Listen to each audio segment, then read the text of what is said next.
So we have our navigation. The next part that we are going to have is adding this little bit of curve. This will look really fantastic once we have it here. So we're going to select the pen tool, and I'm just going to select here, click here, and then just drag it, click and drag, and the same here. We'll just click and drag, and then we will click and drag, and then click and drag, click, and there you go. So we have a curve here. We're gonna give it a fill and remove the stroke and move it inside the frame and behind the navigation. So now this is the curve that we have. We can always make it bigger or smaller or whatever we want. Let's hide this for a bit, the auto layout, the grid layout. And now the next part that we need to have here is adding the imagery.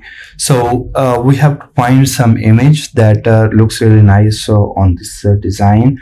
For me, I am thinking about, because this is a travel landing page, so I'm thinking about a lady or a woman who is about to start her travel. So for that I did some research on freepik.com, and this is what I could find.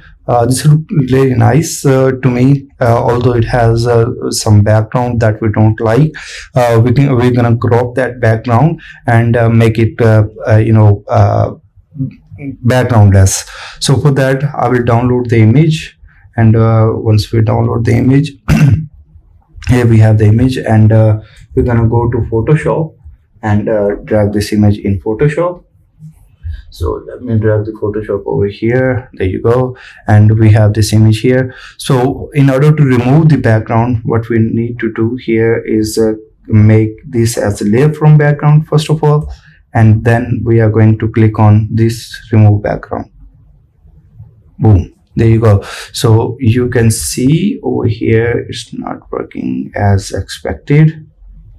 Let's see. Yep, there you go. So now we have the background removed from here. What I'm gonna do here is going to click on convert to smart object, and then I'm going to click on rasterize layer. So the mask that we have here is gone now, and now we have to clean it up a little bit.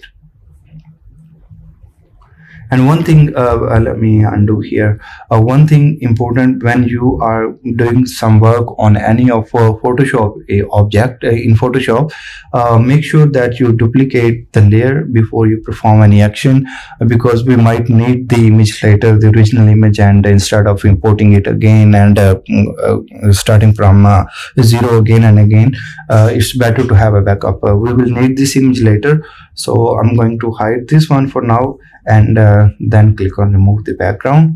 And once the background is removed, I'm going to convert it to smart object and then rasterize it. So now we have our image, and now let's perform some actions over here, like removing some extra layers, extra color that we got here. The quick way to do that is selecting the magic wand tool, or you can use the lasso tool as well. So I'm going for lasso, and let's see what we get here. I'm going to make it lasso and make it magic lasso. Where is that? Yep, there you go. So we have the magic lasso, and once we move it around the object, it automatically selects, so you don't have to click, and it does pretty good job, like the way we need. So I don't think we need to go like very using pen tool to extract anything when we have the magic lasso. And we can always press backspace if something goes wrong. So this is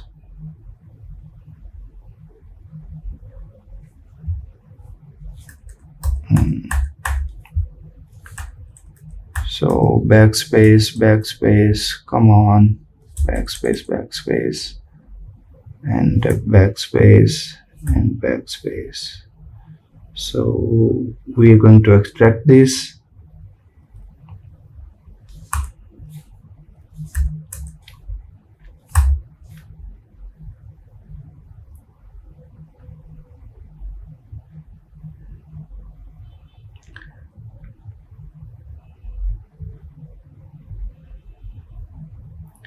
And once we are done with that, then I'll show you some magic trick over here. Almost there, almost there. And let's remove stuff from here as well. And there you go. I'm going to remove that. So we got something here. Let's remove that as well.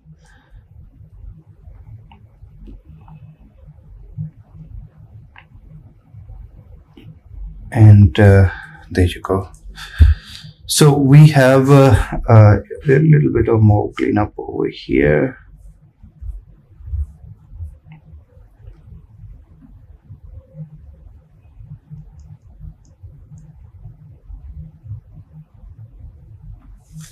And something here as well.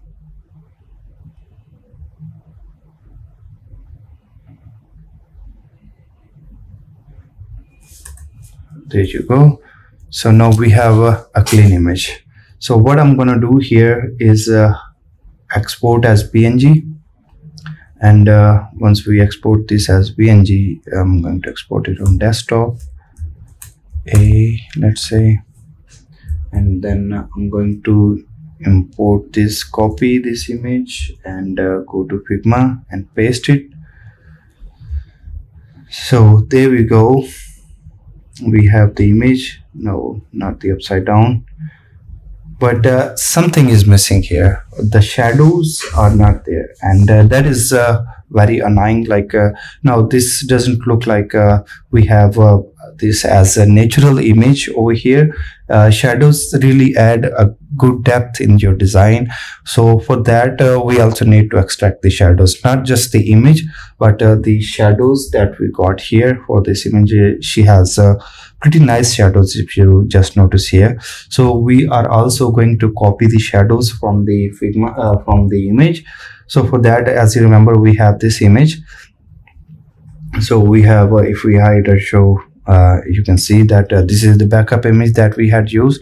So I'm going to take another backup of this image, and then what I'm going to do here is going to select and color range. In color range we are going to select shadows, and then we have to adjust the sliders a little bit. We have to move the slider for the fuzziness till we start seeing the shadows.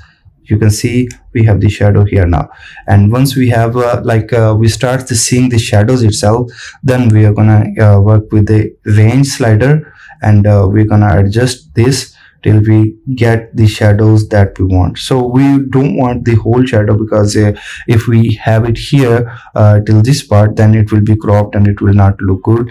So I'm not going to grab all the shadow like here, but I'm just going to have a little bit of that so it looks natural.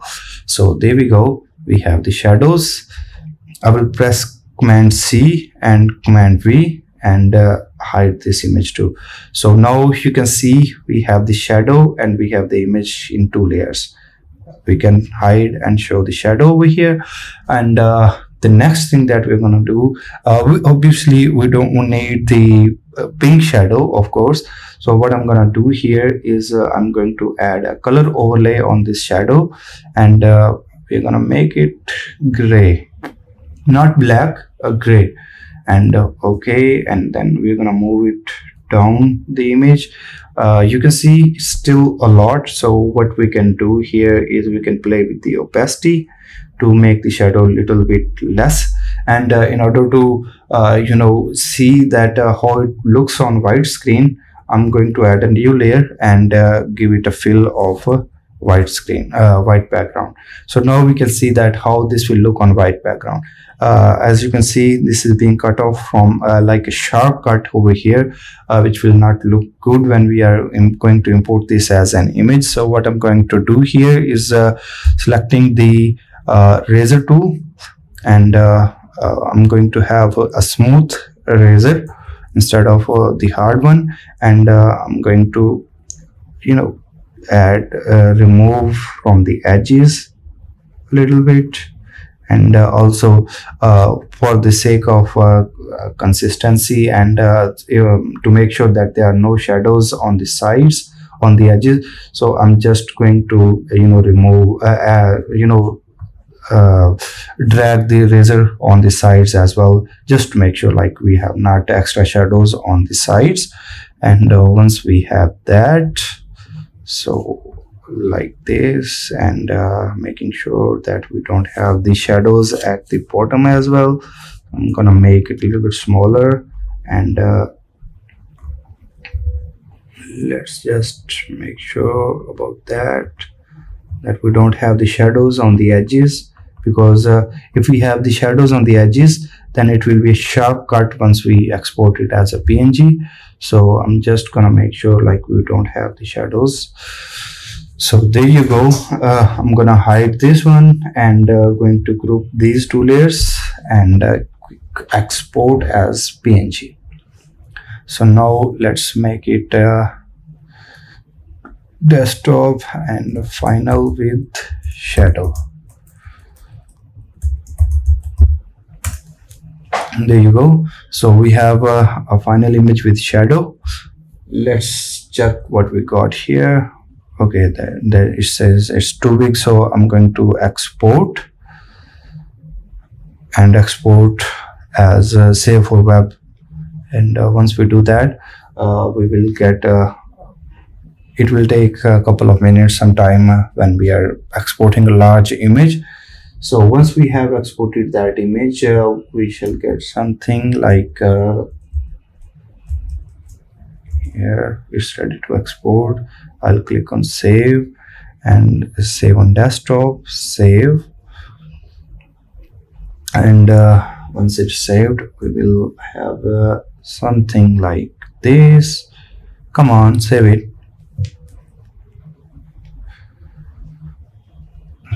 So I don't know why it's taking a little bit longer. So once we have that, so let's grab that image. I think this is the one that we just exported. So put it in the Figma. Let's resize it. And yep, there you go. We have some perfect shadows over here. We still have a little bit more shadow over here, but always we can go back to the Photoshop and remove the intensity of the shadow more. So I'm going to do some work on that in the background, and finally once we do that, this is what we got. So this is like I did a little bit more work in Figma to make sure like we have a perfect shadows for this one, and this is what we have got so far. I'm going to increase the height of this blob in the background. Now we have an image that is neutral, like it looks natural to this design itself.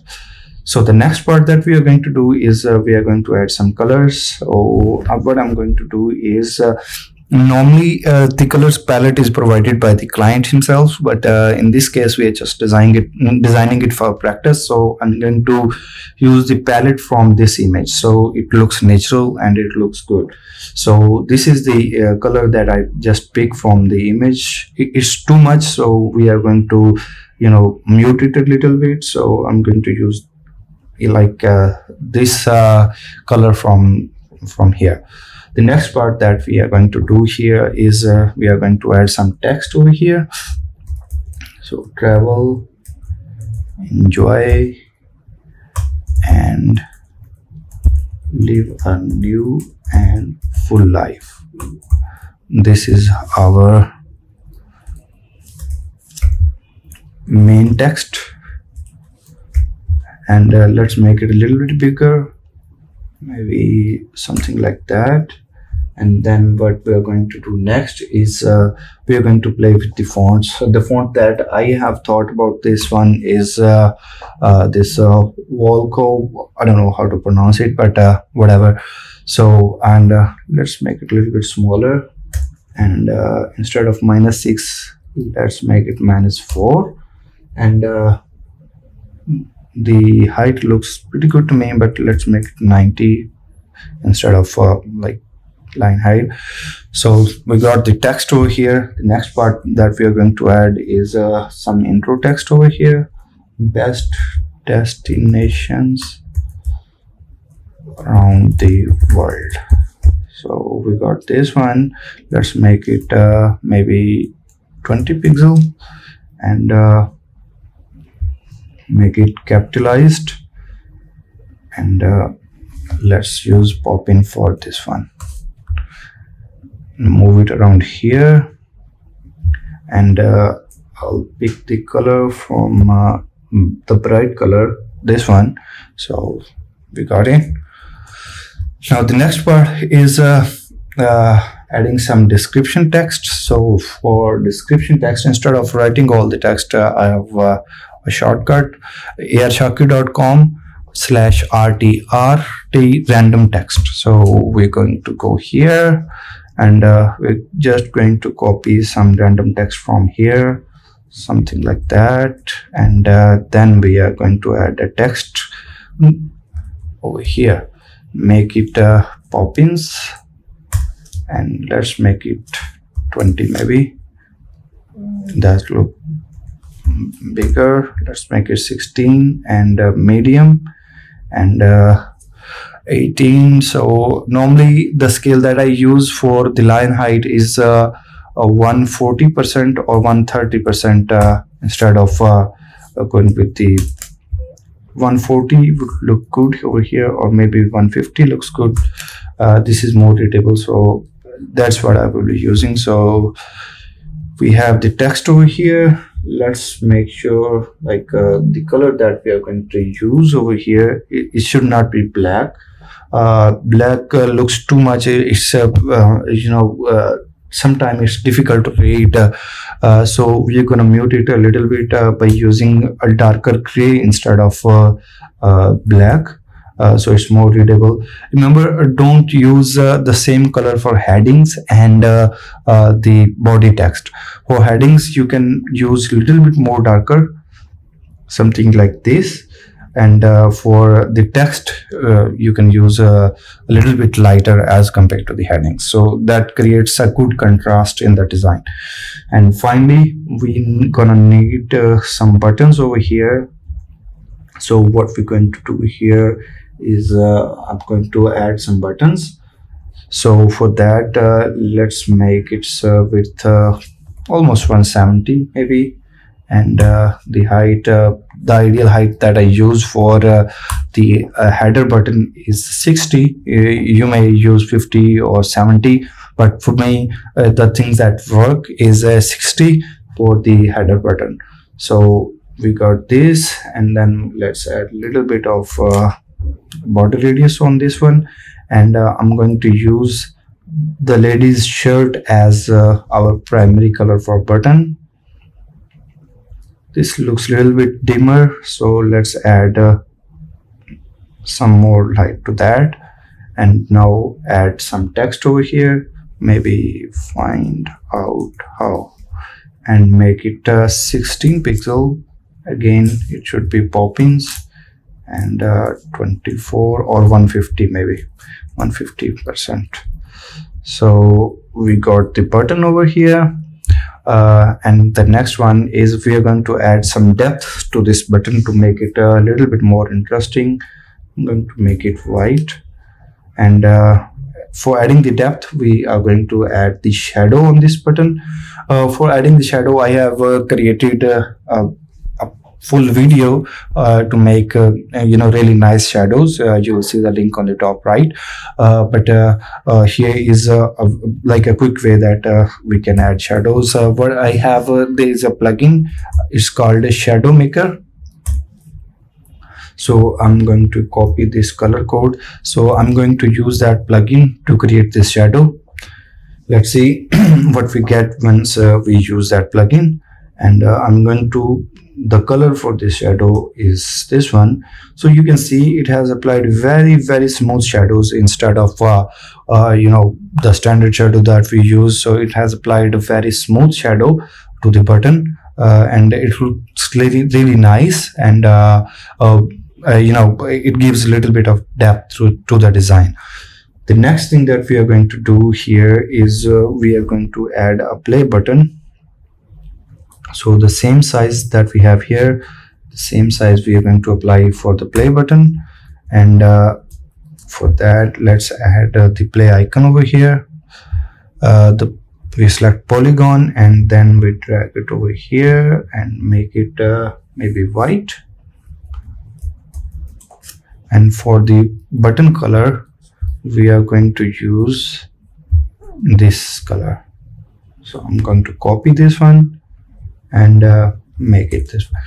One quick thing that instead of copying the color again and again, you can click on these. Once you select anything with its fill color, you can click on these 4 dots and click on plus sign and name this color. So maybe we can call it tone, and this one as primary. So what we're going to do here is I'm going to add the same here, apply this color over here, and for this one we're going to add text dark, and this one should be text normal. So now we don't have to copy the color again for everything. We have them in our styles, so we can quickly change the colors all the time. For example, if you want to switch this color to this orange color, it's that easy. You don't have to remember the colors. It's faster and it's easier. So I'm going to rotate this one and add a little bit of radius on this one, and maybe we can add a shadow on this one too. So I'm going to do the same over here. The color, let's what was the color now? I forgot the color. So this is the color code that we're going to use to create this shadow. So I'm going to shadow maker, and then I'm going to paste this color. So we got a little bit of very nice shadow over here. So this is what we have got so far. This button looks a little bit bigger to me, so maybe smaller would be nicer. So, and the distance between these two buttons is 20 pixels, which is pretty nice. So we make group for this button, call it button, and make it make it play button. So this is what we have got here, and now we're gonna make a group here. So CTA buttons. Remember, making the groups is very important. You cannot go very wild by just putting layers and stuff like that, and don't make proper groups. It will look really bad. So make sure everything that you add in the design, it has a proper group, so that it could be identified as individual identity. Everything has an identity. So here, and let's make groups for these as well. One thing that I feel over here is this looks a little bit boring over here. So why don't we just go ahead and add some accent in the design. For that, I'm going to add some underline on this enjoy thing.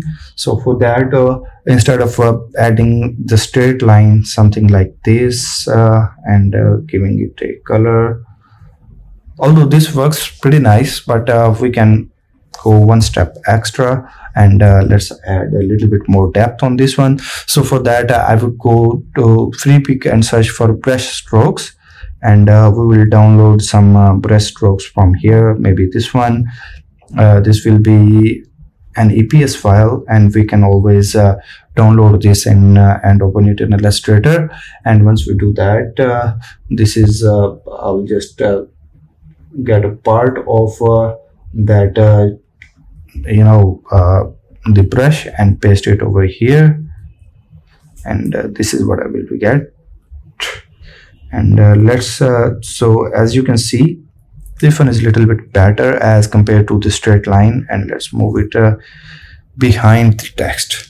So this adds a little bit more depth and interest as compared to just a straight line, and it looks pretty nice now. So this is what we have got so far. We have the header ready. Now let's make proper groups for everything. So this is like heading, this is a description, and this is maybe we can call it what should I call it, maybe tagline. And now group them all. This is a text side, and this is our image, and now we group everything that we got here and make it hero. So this is what we got so far. We have the hero section ready, and now we are good to move forward with the next part.